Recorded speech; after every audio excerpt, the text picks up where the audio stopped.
Keith Richards and Mick Jagger were both born in 1943 in the town of Dartford, England.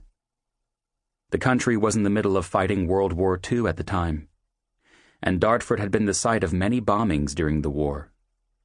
The fighting ended in 1945.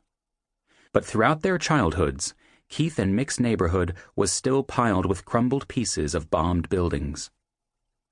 Keith and Mick lived in the same neighborhood and went to elementary school together.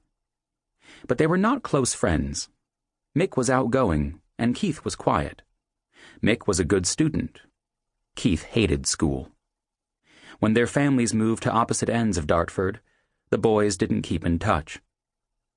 As they grew older, they each developed a love of music. When Mick was 14, he got his first guitar. He spent a lot of time listening to music on the radio. In the mid-1950s, most people still listened to the same type of music their parents had before the war. But Mick tuned the dial to faraway stations in Luxembourg and Germany that broadcast American music. Then Mick got a record player. Shops in England didn't always carry the music he wanted, so he ordered music directly from the United States. His records came mainly from Chess Records in Chicago, Illinois.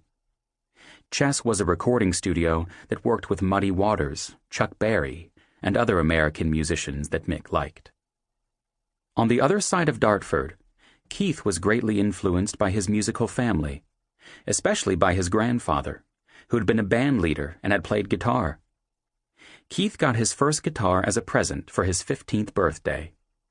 He too listened to American musicians and singers like Chuck Berry and Elvis Presley on the radio. He sometimes hid his small radio in his bed covers so he could listen to music at night. Even though his radio didn't always get good reception, he heard something new and exciting in American music. It was the beginnings of rock and roll.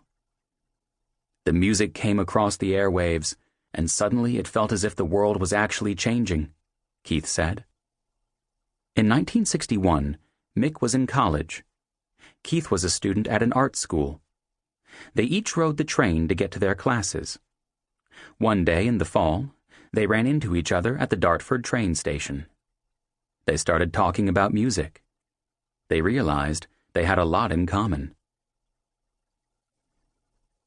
Mick and Keith's American music.